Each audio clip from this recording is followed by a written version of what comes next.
La plupart des entraîneurs entrepreneurs propriétaires de gym perdent des centaines et des milliers de dollars en publicité, payer des agences des prix de fou parce qu'ils vont pas choisir la bonne stratégie de pub. Donc dans cette vidéo, je vais mettre en tiers liste les stratégies de pub. Si t'es nouveau ici, je m'appelle Jacob Hamel, j'ai fondé des entreprises depuis 2013 dans l'industrie du fitness. J'ai scalé des entreprises qui ont généré plus de 7 millions dans les 5 dernières années, puis maintenant, j'aide des entraîneurs entrepreneurs propriétaires de gym privés vivre leur vie de rêve à travers leur passion. Donc, on va commencer avec un quand même assez standard qui est le lead magnet. Donc, le lead magnet, c'est de donner quelque chose de gratuit en échange d'un email ou d'un numéro de téléphone ou les deux. Le lead magnet, la façon que je vois ça dans l'industrie du coaching fitness, c'est un excellent outil pour bâtir une liste. Mais pour convertir des clients directement, c'est un petit peu plus tough parce que ça demande un peu plus de back-end. Ça prend une landing page, il faut récolter les emails. Après ça, séquence d'emails qui amène à booker un call. Donc, il y a beaucoup d'étapes et tout ça.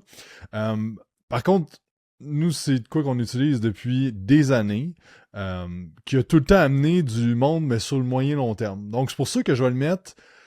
Je vais mettre quand même en A, les lead magnets en publicité, avec une intention claire de grossir ta liste puis grossir ton audience, beaucoup plus que de convertir directement du monde avec ça. Ensuite de ça, mais le lead magnet, l'affaire avec ça, c'est que la plupart du monde, leur lead magnet, il est pourri. C'est pour ça que ça marche pas. Donc, bien entendu, on va parler après ça de ce qui est important quand on fait une pub. Un lead form, c'est un questionnaire directement sur Facebook, sur Meta, en fait, que là, on peut délivrer un lead magnet directement avec le lead form. Le monde remplit le formulaire, on n'a même pas besoin d'aller sur le landing page, puis on peut automatiser ça à partir de là. Le lead form, étant donné que c'est beaucoup plus simple et que c'est natif à la plateforme, puis Meta va favoriser ça, je vais le mettre dans le A. Par contre, ça va requérir beaucoup de follow-up, surtout si tu pognes le SMS. Nous, avec des clients, on a Pierre qui nous écrit ce matin, on a plugué la semaine passée un AI Setter. Le AI Setter, ben, quand la personne remplit le lead form avec son numéro de téléphone, le AI Setter rentre, fait sa conversation, book un call, puis il y en a un call de booké ce matin avec ça. Donc, il y a moyen de l'automatiser, il y a moyen de rendre ça quand même bon.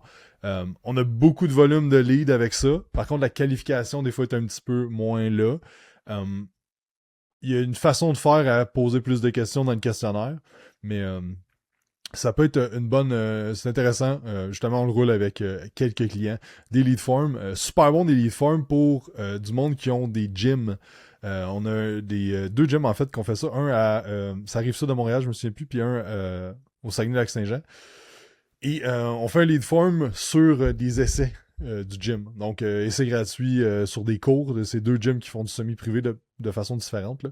Donc là, la personne rentre email, numéro de téléphone et tout ça. On peut rentrer un AI setter où on peut prendre le téléphone, l'appeler directement, ou le mieux, on fait les deux. Et on a des bons retours avec ça aussi. Donc, très intéressant, le lead form. Maintenant, pour le DM Ads, c'est, dans le fond, une image ou une vidéo, est-ce que tu vas dire écris-moi le mot-clé XYZ avec un mot-clé. Quand tu cliques sur le bouton, ça envoie directement le mot-clé par Messenger ou par Instagram DM. L'avantage de ça, c'est que c'est super simple à déployer. Sérieusement, ça prend littéralement 5 minutes à monter puis à pousser. Le downside avec ça, c'est que premièrement, la data que Meta envoie à ton pixel, c'est juste qu'il y a quelqu'un qui clique sur le bouton. Donc, ce qui arrive, c'est que si du monde accroche le bouton, puis ça arrive souvent que le monde il clique, ben ça fait en sorte que là, tu peux tomber dans le pixel de méta pousse vers un targeting que du monde qui ont juste accroché le bouton, puis là, il y a de plus en plus de monde qui accroche le bouton, puis là, dans le fond, ton pixel, il est rempli de mauvaises data. Donc, il y a ça. Il y a aussi que ça demande beaucoup de manuel. Oui, tu peux rentrer un AI setter avec ça. Là-dedans, là, ça se fait. Mais il y a quand même beaucoup de monde qui misclique.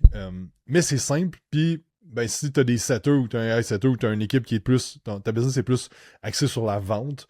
Avoir une équipe de setters et tout ça, ça peut être super intéressant. Mais à cause du manque... C'est ultra dur à tracker aussi. Là. Faut tout soit tracké manuel. Il y a des automatisations qu'on peut faire dans des...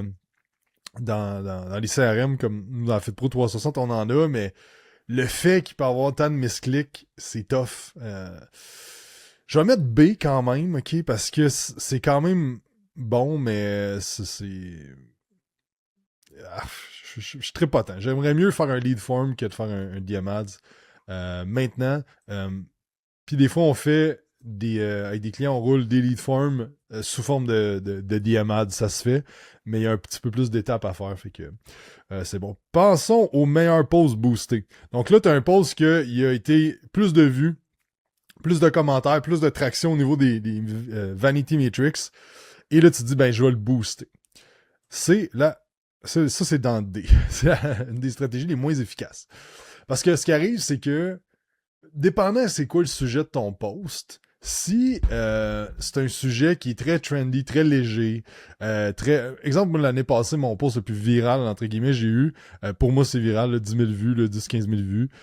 C'était une vidéo où est-ce que j'étais dans mon bureau, puis là, c'était comme, quand tu trouves ça dur, pense à qui tu fais pour ça, puis là, je checkais un cadre, puis c'était écrit Revenu Québec. C'était dans le temps des impôts, là, le timing était bon. Donc, ça a fait vraiment plus de vues que toutes mes vidéos combinées. Par contre, c'est quel type de client ça va amener sur ma page. Fait que si je booste des posts pour amener du monde sur ma page, ben là, si j'ai juste n'importe quoi, là, comme le sujet il est pas super spécifique avec un avatar spécifique, ben ça sert complètement à rien. Fait que c'est vraiment pas ça qu'on va suggérer. Je trouve que ça sert complètement à rien. Tu brûles du cash, t'es bien mieux de faire une stratégie comme faut, de prendre ton temps, de faire le quoi qui fait du sens.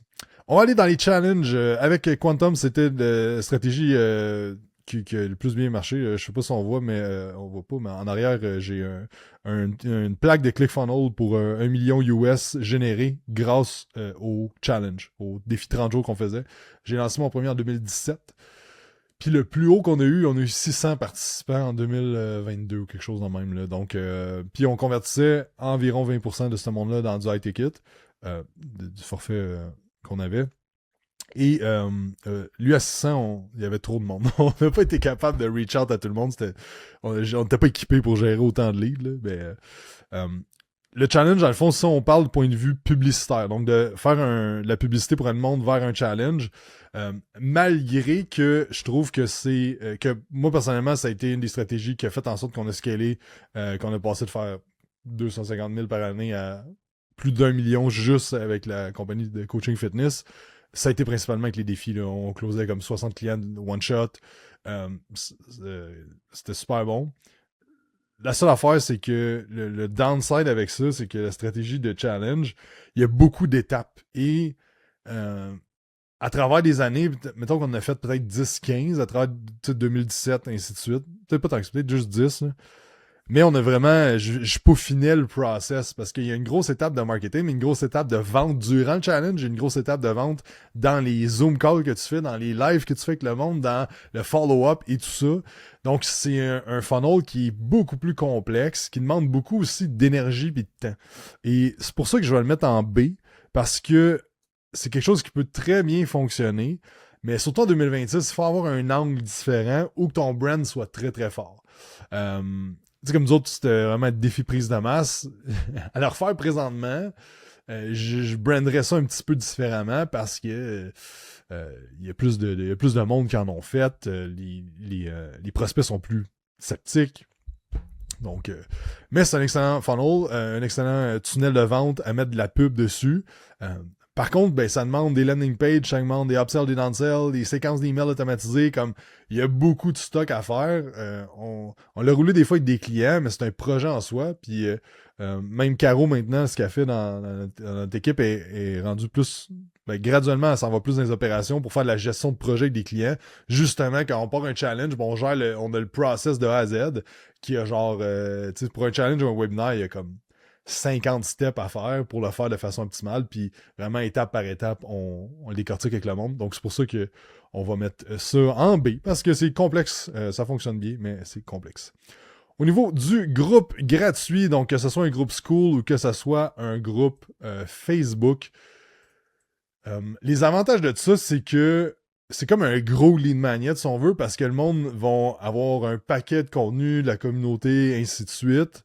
Donc, ça peut être perçu de cette façon-là. Ce qui est bon aussi, ben, c'est que quand tu as le monde dans ce groupe-là, ben, tu récoltes leur email, mais tu peux aussi leur envoyer des DM à ces gens-là, autant au niveau du groupe School que du groupe Facebook. L'affaire, c'est que ça fonctionne vraiment moins bien qu'avant. On travaille avec une compagnie qui ont bâti leur business là-dessus. Puis sérieusement, il a fallu qu'ils changent de stratégie marketing dans la dernière année, là, année et demie, parce que justement, le groupe, ça s'essoufflait. Là, comme l'engagement est moins là. Tout est beaucoup plus dur. Donc, groupe gratuit présentement, je vais mettre ça dans les C. Même si j'adore School, j'adore la plateforme en soi. Groupe gratuit pour après ça amener vers du payant. Ah, c'est compliqué, ça te prend des setters. C'est beaucoup pour peu. Ensuite de ça, les promos des rabais. Donc, faire une promotion à 20% de rabais sur tes forfaits, c'est D. C'est la pire affaire. En fait, ça devrait être F, là, pas D. Là. C'est la pire affaire à faire. Là. Sérieux, faire des rabais pour ton offre de service, ça dévalue ton service. Ça fait rien de bon. Surtout en pub, là, tu sais, qui tu vas attirer. Là. Faut tout le temps tu te demandes ça quand tu fais de la pub. Qui va s'inscrire à ça? Qui va downloader mon truc? Parce qu'il y a une question une différence entre générer beaucoup de leads puis générer des leads de qualité. Puis l'affaire, c'est qu'on vend pas des frigidaires ou des télés, là. Quand quelqu'un il signe avec vous autres, ben il est avec vous pendant un bout. Là. Donc vous allez continuer à travailler avec, puis même si c'est pas vous, même si c'est une équipe, ça reste que si vous voulez maintenir une bonne culture puis que le monde aime travailler chez vous, ben ça prend des clients le fun, puis que les coachs veulent continuer à travailler avec ces clients-là. Fait que ça, promo rabais, juste promo, on peut en faire. Là. On a un playbook, nous, qu'on appelle le OTO, là, le One Time Offer. Là. Mais on va jamais, ou très, très rarement faire de promotion de rabais. Je pense que c'est pas super. Au niveau des concours, c'est un playbook, dans le fond, nous, on utilise deux types de concours. Donc, le concours conversion, qui est un concours où est-ce que les gens vont appliquer sur... qui vont appliquer pour gagner du coaching gratuit avec vous, là, un forfait d'un an, mettons. Quelque chose de gros, mais majoritairement juste du coaching. Puis t'as le concours qui est plus awareness, qui est concours standard sur Instagram qu'on voit ou sur Facebook. Tu sais, tag un ami, like la page et tout ça. Et c'est quelque chose, c'est une stratégie qui fonctionne super, super bien. Encore, on a un client qui a eu une petite page avec comme 1000 quelques followers. Il y a eu 500 commentaires à son concours. Puis les concours conversion, mais là, on est vraiment plus dans la conversion. Là, on a des clients qui ont signé 10, 12, 15 clients avec ça, là, juste en faisant ce style de concours-là. Donc, mais là, on parle plus d'un point de vue de publicité. Faire de la pub pour ça. Moi, je mettrais le concours dans le C. Parce qu'en fait, ce qu'on veut avec le concours, là, c'est d'avoir des références de monde qui vous connaît déjà. Donc, les gens qui vous suivent déjà vont taguer un ami, puis ces gens-là ont déjà un contact. Fait qu'on a du monde beaucoup plus chaud, entre guillemets, beaucoup plus qualifié à potentiellement avoir du coaching avec vous, que tu vois un ad se passer que tu peux gagner 500$ de supplément, tu y vas, tu commandes, tu sais, comme... je trouve que c'est une perte d'argent, mais de l'argent sur un concours qui devrait fonctionner comme outil de conversion quand on fait le concours de conversion et d'awareness à lui seul en tant que concours awareness. Après ça, concours conversion, on peut mettre de petits budgets de publicité sur du retargeting, donc du monde qui ont été voir vos choses récemment, donc ceux qui ont visité votre profil, les sites web, tout ça. Malgré qu'avec les updates d'Andromeda, présentement, le retargeting, ça sert plus à grand-chose. Mais ça peut être intéressant dans certains cas de mettre un peu de budget sur le concours conversion, mais pas super. Les webinaires maintenant. Donc, webinaire, on fait de la pub, les gens s'inscrivent avec un formulaire sur un landing page, on les amène dans une rencontre Zoom et on pitch à la fin. Donc, en tant que stratégie en soi de publicité, Éducation Quantum, c'est avec ça, j'ai un autre trophée là-bas qu'on a généré 1 million sur Kajabi US avec nos formations. Devenir entraîneur, puis l'Académie Quantum. Puis pendant les 6 premiers mois que j'ai lancé l'Académie Quantum, j'ai fait juste des webinaires les dimanches. Et ça a été ultra rentable, ça a été ultra payant. C'est juste que ça s'est essoufflé à un moment donné. Dernier webinaire, je pense qu'il y avait comme 4 inscrits. Il y a 2 personnes qui sont venues en live, puis il y a une personne qui a acheté. J'étais comme, OK, ça avait coûté, mettons, on a mis 1000$ de pub pour vendre pour 1000. Fait qu'on a break-even, puis surtout dans l'éducation, là, c'est ça. Quand on break-even, c'est la fin. Il aurait fallu que je je repimpe le webinaire ou qu'on essaie d'autres affaires. C'est une stratégie qui peut super bien fonctionner comme qui peut être un flop, dépendant de la compétence de la personne qui donne le webinaire. Parce que on s'entend que quand tu écoutes un webinaire, la plupart du temps, tu sais qu'il va y avoir un genre de pitch à un moment donné. Là, tu sais un peu la game, là, du moins, la plupart du monde. Et si c'est mal fait, si le niveau d'influence est pas assez haut, si l'offre est pas assez agressive, si le pitch est pas assez fait, ça peut backfire. Ceci dit, si c'est bien fait, je vais le mettre comme là. OK? Parce que si c'est bien fait, c'est moins de... Mettons, par rapport au challenge, c'est que c'est moins de temps. Donc, le challenge, par exemple, même si tu fais un 5 jours, c'est quand même 5 jours là, qu'il faut que tu donnes de la valeur, du contenu et tout ça. Tandis qu'un webinaire, si tu fais, mettons, 1 heure ou 2 heures ou 90 minutes, ben, c'est moins de temps là, de ressources et d'énergie. Et tu peux beaucoup plus pratiquer. Fait que le webinaire, moi, je vais suggérer au monde de pratiquer minimalement 10 fois leur présentation avant de faire un webinaire. Sérieusement, j'en ai fait plein de webinaires puis des événements de personnes en personne. Faut pratiquer pour ces affaires-là. À moins que vous soyez un vendeur naturel puis que c'est simple pour vous autres de parler de votre offre devant le monde. Comme moi, j'ai des petits trucs parce que je suis comme pas si à l'aise que ça de pitcher, mais je sais que ça marche. Fait que, mais c'est ça. Donc, je vais le mettre entre A et B. Ça demande beaucoup de technologie. Il faut que tu aies des séquences, des landing pages, des ci, des ça. Il faut que tu pratiques beaucoup. Il y a quand même beaucoup de travail en amont. Par contre, quand on land la présentation puis qu'on a des retours là-dessus, ben après ça, on peut juste répéter puis on optimise ce qu'on a puis on peut vraiment bâtir de quoi qu'on peut faire plus souvent qu'un challenge, par exemple. Parce qu'un webinaire, tu pourrais en faire une fois par mois. Toujours le même pour pas qu'il y ait des webinaires hopper, là, du monde qui vient à plein de webinaires différents. Tandis que les challenges, comme tellement des coups, puis tu sais, pour le fitness, 5 jours, c'est un peu tight, là, j'irais plus en au moins 2 semaines. Encore là, des fois, on suggère à du monde de faire 5 jours, ça dépend vraiment de la business. Là. Nous, on faisait des 30 jours, étant donné que c'était plus prise de masse. Là. Fait que c'est un webinaire entre A et B. Book a call direct, donc c'est un ads où est-ce que ça va amener sur une page de rendez-vous, est-ce que le monde peut prendre directement un rendez-vous. Sérieusement, c'est un peu lazy comme stratégie. Toi, du monde, tu peux mettre un questionnaire de qualification, mais tu sais, pas de vidéo, pas d'explication de rien, je pense, j'ai jamais vraiment fait, puis je suggère pas vraiment de le faire. Le follower ads, c'est un ads où est-ce qu'on va faire une vidéo spécifique qu'on va aller faire en campagne de trafic pour amener du nouveau monde sur votre page Instagram. C'est ultra simple. C'est le downside, c'est un petit peu dur à tracker parce que là, il faut que tu traques tes conversations. Avec ManyChat, ce qui est cool à ce temps, c'est qu'il y a une automatisation d'envoi de messages quand le monde s'abonne. Par contre, le taux de réponse est un peu moins haut, que ça dépend tout le temps du volume de nouveaux followers que tu as. Ce que j'aime avec le follower ads, c'est que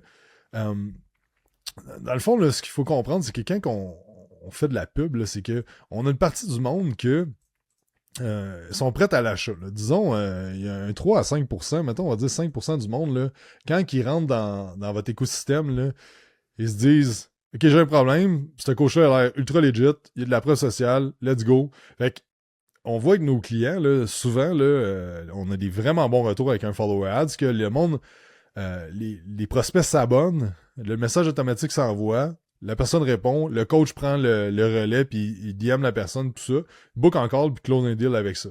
Ultra simple comme stratégie, mais on s'entend qu'on travaille avec le 5% du monde.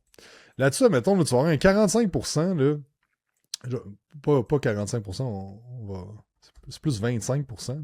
25% du monde là, que ça va prendre, là, peut-être 90 jours à, mettons, quasiment des fois là, 1 an, là, 365 jours à faire affaire avec vous autres. Donc, c'est du monde qui rentre dans votre écosystème, qui rentre dans votre monde, qui commence à suivre les trucs. Ça peut prendre 1 an, des fois plus. Des fois, on a du monde, nous autres, qui j'entends souvent, là, ça fait 4 ans, 5 ans que je te suis, ça.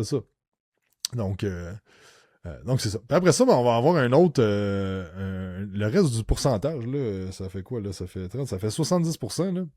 Ce qui va arriver, là, on va les appeler les touristes. Fait que les touristes, c'est juste du monde qui vont jamais acheter. OK?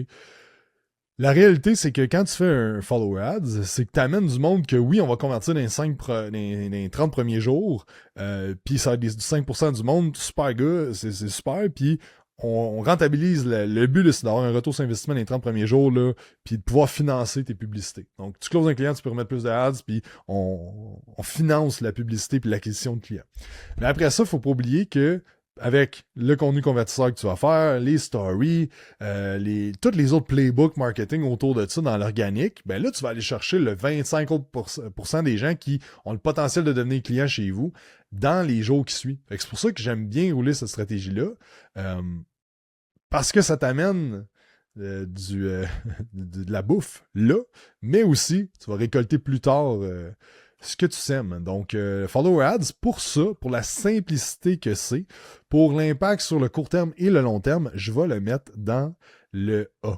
C'est quand même de quoi de ultra simple, et si tu traques tes affaires comme il faut, ça fonctionne super bien. Et souvent, mettons, quand on n'est plus capable de générer, mettons qu'on atteint environ 40 conversations par jour qui rentrent de nouvelles conversations, puis qu'on n'est pas de maintenir ça, puis qu'on ne veut pas nécessairement aller vers un setter, ou que les high setters, on veut pas non plus comme surcharger de perdre le fil carrément, ben on roule le follow ads juste en amenant du nouveau monde, puis on utilise d'autres stratégies de ads comme le lead magnet, le lead form, le webinaire ou d'autres choses qu'on va parler tantôt pour là aller convertir plus de monde avec les pubs. Donc, dans ce cas-là, il y a des gens qu'on roule à 50-100$ par jour de follower ads.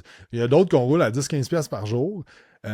Qui s'amène du nouveau monde, puis c'est juste de l'awareness, c'est juste de se faire connaître, juste d'amener du monde à découvrir qu'est-ce qu'on fait, puis là, guess what, soit qu'ils remplissent un formulaire, qu'ils DM un mot-clé, qu'à un moment donné, à travers le temps, ça fait effet, puis ils font affaire avec vous. Donc, Follower Ads, ça devrait... c'est toujours quelque chose qu'on va partir avec nos clients. C'est simple, ça prend 5 minutes à faire, comme c'est vraiment super simple à faire. Si vous le faites, partez-le de votre ordinateur si vous voulez juste booster un post, sinon on part une campagne de trafic là, broad sur Meta. Et il en reste 2. Donc le VSL. Donc VSL, c'est quoi? C'est que tu cliques sur un bouton sur la pub, tu amènes sur une page avec une vidéo, puis tu peux appliquer ou booker un appel directement. Les avantages de ça, c'est que tu bookes des appels automatiques dans ton horaire. T'as pas besoin de personne qui reach out, t'as pas besoin de setter, t'as pas besoin de rien. T'as besoin de ton asset marketing qui est ta VSL, ou ton vidéo. Le désavantage de ça, c'est que ça peut demander beaucoup plus de tests, beaucoup plus d'analyse de toutes les étapes. Donc, autant au niveau de tes pubs que ta landing page, que ton VSL, que ton hook rate, que l'engagement rate, combien de temps le monde écoute ton VSL. Il y a beaucoup de choses. Est-ce que ton questionnaire, il y a trop de questions ou pas assez de questions? C'est où que le monde, il tombe dans un crack dans cette stratégie-là. Donc, c'est comme un high effort, high reward, d'un sens, parce que quand ça fonctionne bien, ça roule tout seul. Fait que, entre guillemets, faut que tu peaufines les ads de ça. J'en parlerai tantôt, mais la stratégie de VSL, selon moi, c'est celle que je vais mettre dans le STE. C'est nous ce qu'on roule présentement, puis c'est de quoi on peut très bien calculer le coût par lead, le coût par appel booké, le coût par close, et d'avoir nos stats de cette façon-là. Le downside, c'est que ça demande beaucoup d'investissement au début, puis de ne pas avoir peur de faire des tests dans ton vidéo, de commencer des affaires, de travailler, puis mettons, nous autres, on a commencé à printer vraiment, là, à bien fonctionner à partir de janvier, mais ça faisait depuis juin-ish que j'essayais différentes affaires avec le VSL. Puis là, la formule que j'ai utilisée, comment que je fonctionne, c'est ça. Par contre, vous allez payer beaucoup plus cher votre lead, beaucoup plus cher votre appel booké, mais vous allez avoir du monde beaucoup plus qualifié en appel. Donc, c'est vraiment, à un moment donné, une question de c'est quoi que vous voulez que votre business ça ressemble. Si vous autres, vous êtes quelqu'un qui tripe sa vente, puis vous voulez bâtir une équipe de vente avec des setters, ben allez-y avec un lead form, un DM ads, de quoi que il va y avoir plein de leads, puis qu'après ça, on va pouvoir les setters vont pouvoir rentrer à pieds joints là-dedans, puis aller démarcher ces gens-là, puis Même affaire pour le groupe gratuit. Quelqu'un joint le groupe, ben là, tes DM, ton monde peut aller là. Moi, personnellement, on a déjà eu une équipe de setters, puis là, je suis vraiment dans le mindset, je veux pas de setter. On a un high setter qui jase avec le monde quand il rentre dans certains funnels. Puis sérieusement, moi, mon type de business que je veux bâtir, je veux pas d'équipe de vente. Donc, c'est Matt qui fait les rencontres de vente, de good fit avec les prospects. Puis, that's it. Moi, c'est le même que je veux. Donc, c'est pour ça que je vais mettre ça dans le VSL, dans le S tiers. Ça demande plus d'investissement, ça demande plus de temps, plus de tests. Ça coûte plus cher le lead, mais un coup on a tout en place, ça peut être une stratégie qui est vraiment... je me lève un matin, puis je check, puis on a des calls de bouquet, là, comme j'ai pas rien à faire, là, à part entretenir mes ads et tout ça qu'on va parler. Et le dernier, le in-person event. Donc, nous, ça fait 3 ans qu'on fait l'atelier d'ascension, un événement qui va être de retour en septembre. Vous allez voir passer ça. Là. Très bientôt, il y a déjà des pubs sur la liste d'attente qui roulent présentement. Donc, les événements en personne pour convertir dans le milieu du fitness. En fait, le point que j'amène, c'est que nous, c'est une de nos grosses stratégies. On a toujours beaucoup de conversions. Ça coûte cher, c'est beaucoup de ressources, c'est beaucoup de temps, c'est beaucoup d'énergie. C'est tough sur le, sur le corps. Pareil, je suis peut-être brûlé tête après ça, mais c'est vraiment nice. Je vais L'affaire, c'est que je ne l'ai jamais vu exécuter dans le monde du fitness, puis je serais curieux de voir quelqu'un qui va bien l'exécuter, qui va être capable de convertir avec un événement en personne. Pour cette raison-là, de faire des événements en personne puis de rouler des pubs, on va le mettre en C. Parce que je sais pas. Mais je serais curieux de voir quelqu'un qui l'exécute ou un client qu'on peut l'exécuter avec, mais ça prend quand même beaucoup de ressources monétaires pour faire ça et tout ça, mais c'est ça. Mais maintenant, là, c'est bien beau cette stratégie-là, mais j'avais le goût de vous parler de c'est quoi qui est important dans ça. Parce que tout ce que j'ai parlé là peut fonctionner ou a des chances de fonctionner dépendant de bien des choses. Mais il y a des facteurs super clés qui vont faire en sorte que même si tu fais n'importe quelle stratégie, ça va fonctionner ou pas. Et les choses les plus importantes dans une pub, de ce que j'ai appris depuis les nombreuses années qu'on roule des pubs, c'est que si t'as pas une niche spécifique avec un message spécifique puis de la preuve sociale dans une publicité, ça risque de bien moins fonctionner. Donc si t'es comme ta pub c'est du style hey, t'es quelqu'un qui veut perdre du gras, je m'appelle Matt, puis je suis ton coach pour t'aider. Je te garantis qu'il n'y a rien qui va fonctionner. T'as beau avoir le meilleur funnel au monde, c'est ça ta niche, c'est ça ton message, ça va passer dans le beurre, c'est ultra vanille, il n'y a rien de...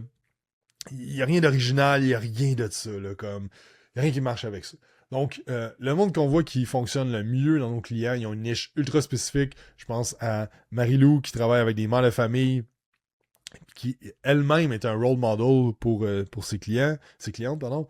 On a Marc du 911 qui vise le monde du 911, que ses pubs marchent à l'os. On a Frank qui accès plus bodybuilding. Bref, je ne vais pas nommer tout le monde.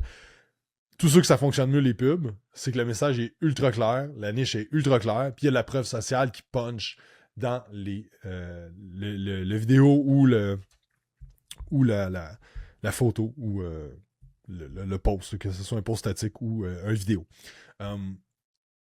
Et dans l'industrie du fitness, pour vrai, le vidéo fonctionne pas mal mieux que le post statique, à part pour les lead forms. Donc, je sais pas pourquoi. Les lead forms, avec des essais 14 jours, fonctionnent super bien avec un Canva basic. Puis c'est ça. Puis, petit truc, nous, présentement, ce qui fonctionne vraiment, vraiment bien, qu'on a des retours un peu niaiseux là, par rapport à comment on a de retour avec nos pubs, c'est les preuves sociales. C'est juste des témoignages clients. Puis ça. J'ai des retours comme j'ai jamais eu avec des pubs avec ça présentement. Super simple. Fait que food for thought. Mais l'affaire, après ça, un coup t'as ça. Ce que je vois que le monde se plante, c'est qu'ils n'ont pas de vue d'ensemble de toute la stratégie. Puis hier, je parlais avec une compagnie qu'on fait affaire qui ont déjà mis un bon 10-12 000 de pubs par mois, puis que là, on baisse un peu les budgets publicitaires et tout ça, mais ils sont quand même à 5 000 par mois à peu près qu'ils mettent. Et on a de la misère à trouver comme toute la séquence de tout, le coût par lead, le coût par rappel, le coût par vente. Le ROAS, c'était tough parce que le tracking n'était pas optimal. Et ça, c'est un gros problème. C'est que si tu n'es pas capable de dire à chaque semaine combien t'a coûté un lead ou une conversation avec un avatar client qui fait du sens, combien t'a coûté un appel booké, combien t'a coûté un appel fait, combien t'a coûté ton acquisition client, donc le CAC, qu'on va appeler, Cost of Client Acquisition, puis le ROAS, donc le Return on Ad Spend, le retour sur investissement publicitaire. Si on n'a pas ces données-là, comment tu peux dire ça fonctionne ou ça fonctionne pas la pub? Puis la plupart du temps, on voit que le goulot d'étranglement, le bottleneck dans une stratégie publicitaire, pas toujours, mais il arrive souvent que c'est entre le moment que le lead rentre puis l'appel booké. C'est le gros point là. Et la plupart du monde, ben, devrait juste focuser à améliorer leur nurturing phase entre les deux. Entre quand le lead rentre puis quand il book l'appel. Donc, souvent, c'est ça qu'on voit. Puis, ce que j'aime avec les VSL Funnels, c'est qu'il n'y en a pas. Le monde remplit l'application, puis il tombe tout de suite sur la page de prise de rendez-vous. Donc, quand tu appliques pour un appel. Fait que il n'y a pas cette étape-là. Mais, donc, tu dois connaître tous tes chiffres. Et si tu écoutes en vidéo, si tu écoutes en audio, ben, je t'invite à aller voir sur YouTube et t'abonner à ma chaîne. Ici, ça, c'est le tracker. Je t'en ai montré une application interne qu'on fait, mais c'est exactement le tracker qu'on utilisait sur Excel avec les clients. Encore, là, on n'a pas, j'ai pas roll out le système. J'ai mis mes chiffres, là, je m'en fous un peu, là, mais dans le fond, on doit avoir la ad spend à gauche complètement. Après ça, tu dois voir le nombre de leads, le nombre d'appels bookés, le nombre d'appels faits, le nombre de disqualifications. Parce que ça, si t'es pas capable de dire combien tu as disqualifié de monde qui viennent de la pub, on peut pas savoir si ton message publicitaire il est en ligne avec le type de personne que tu as. Si tu as un paquet de monde disqualifié qui vient d'une pub, ben arrête cette pub-là. Donc, puis c'est arrivé la semaine passée, on a eu quelqu'un que il y a eu des problèmes financiers dans la dernière année, puis écoute, c'était pas un bon moment pantoute pour lui, là, comme, faut pas qu'il investisse, il faut qu'il sorte de ça. Mais mon message de pub, après ça, j'ai relu, puis j'étais comme, ah ouais, c'est clair que ça peut attirer des gens dans des situations un peu précaires de même, mais tu sais, ça marche pas. Fait que j'ai éteint cette pub-là, même si ça va apporter un appel avec, dans le fond, théoriquement, quelqu'un de qualifié. T'sais. Après ça, le show-up rate, combien de pourcentage de ces gens-là se pointent à l'appel? Combien de ventes tu fais ça? Combien de closing rate que tu as avec ça? Combien de cash collected? Donc, qu'est-ce qui t'a donné comme premier paiement au niveau de l'achat? C'est quoi le volume de vente? Donc, combien qui t'a donné, dans le fond, l'entièreté du contrat vaut combien? Et c'est quoi ton ROAS sur le cash collected? Donc, ton retour sur investissement dans les 30 premiers jours. Donc, tu as mis une pièce, combien qu'il en a sorti dans les 30 premiers jours. Puis finalement, le retour sur investissement en volume de vente, donc sur l'entièreté du contrat avec toi. Puis l'affaire avec ça, c'est que il y en a que... Puis les clients, je vous adore, mais des fois, vous êtes peut-être dur avec collecter plus de cash au début. Parce que l'affaire, c'est que si on veut scaler les ads, on doit collecter du cash au début parce que sinon, on sort tout le temps de l'argent de notre poche à nous autres. On joue avec notre cash flow au lieu de pouvoir engager plus de staff puis de faire des améliorations, plein d'affaires qu'on a besoin de cash pour d'autres choses en business. Ben là, on le met en pub pour aller chercher des nouveaux clients qui vont devenir rentables dans 2-3 mois. Et pourquoi que ça me gosse autant, c'est que moi, c'est une grosse erreur que j'ai faite quand j'avais Quantum. Puis on t'a rendu avec des closers, des setters, des agences marketing. Notre coût du monde en admin, le coût du 30 premiers jours avec le client était énorme. Puis dans le fond, je devenais rentable le 3e mois.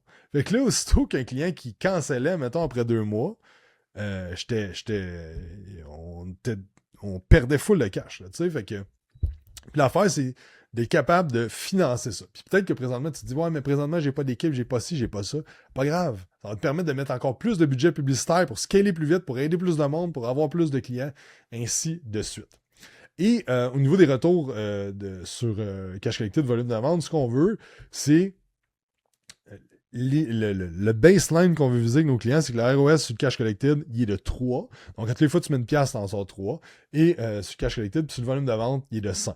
Donc, quand c'est plus que ça, tant mieux. Quand c'est moins que ça, ben, on travaille sur le bottleneck. Et en ayant ça sur une ligne comme ça, tu as ta date, tu as ton ad spend, tu as toutes tes affaires, mais tu peux te dire, OK, ben, j'ai eu 70 leads, j'ai booké un appel. Je devrais-tu mettre plus de budget en pub pour générer plus de leads ou juste amener plus de leads en appel? Et c'est là que la stratégie marketing doit être complète et non juste du media buying puis que là, dans le fond, tu fais de la pub, mais après ça, t'es comme, ben, ça marche pas. Je sais pas trop, mais ça marche pas. Puis même des agences, des fois, j'entends des trucs que ça me fait capoter, que sont comme, ils disent aux clients, ouais, mais on t'a booké 15 appels pour 300$. Ouais, mais on a eu quoi comme retour? C'est-tu des bons appels? C'est-tu du monde disqualifié? C'est-tu du monde qui sont juste pas pointés aux appels? Puis après ça, les cas d'identifier c'est quoi qui freine dans votre business, puis d'attaquer ça avec toutes les ressources possibles pour faire en sorte que ça fonctionne, puis vous continuez à scaler. Donc, en résumé, aujourd'hui, on a parlé des différents tiers des stratégies publicitaires avec le VSL en S, le lead magnet, le lead form, le follower ads en A. On avait le webinaire entre les deux. On avait le DM ads puis les challenges en B. On avait les groupes gratuits, les concours, les book à call direct, les événements in person en C. On avait les meilleurs posts boostés et les promos rabais en F. Faites pas ça, ça sert à rien. Puis on a vu que c'est important, la niche spécifique, le message spécifique, avoir la preuve sociale et de tout tracker à chaque semaine, de s'assurer que tout est fait. Et si vous êtes client avec nous, je travaille extrêmement fort. Ça fait beaucoup d'heures que je passe sur l'application, puis j'en ai beaucoup encore à passer pour tout ce track automatique. Et là, ça marche pour nous autres, fait qu'après ça, il faut que je le duplique pour vous, chers clients, mais tout va se tracker automatique pour les différentes stratégies. Fait que j'ai bien hâte de vous montrer ça. Et si jamais vous voulez avoir de l'aide avec votre croissance de business, que vous voulez qu'on regarde ça ensemble, comment on fonctionne avec nos clients, c'est quoi, qu'on met en place les systèmes et tout ça, ben allez voir justement ma VSL qui est juste en bas ici. Clique sur le bouton, écoute la vidéo, puis remplis le formulaire si tu veux en savoir plus sur comment on pourrait t'aider à scaler cette année en 2026. Et tu bookes un appel avec mon partner Matt, que tu as peut-être déjà entendu dans nos épisodes ensemble.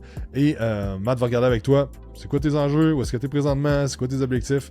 Et après ça, ben, on peut te présenter comment que ça fonctionne. Puis si tu prends quelque chose ou pas, tu vas faire avec nous. On va s'assurer que tu aies un plan de match, que tu saches les prochaines actions que tu as besoin de faire, même si c'est pas un bon fit présentement ou c'est ça. Puis on travaille seulement avec du monde qui font minimalement 3000 par mois parce que en bas de ça, sérieusement, ça fait pas de sens l'investissement qu'on demande. Tout simplement. Puis avec toutes les formations gratuites que je fais sur YouTube, puis en podcast, vous en avez amplement pour monter là. Puis on se parle à ce moment-là. Puis on vous aide à scaler au next level. Donc merci d'avoir écouté. N'oubliez pas de faire un 5 étoiles sur iTunes, vous abonner à la chaîne YouTube. Et on se parle dans un prochain vidéo ou podcast. Bye!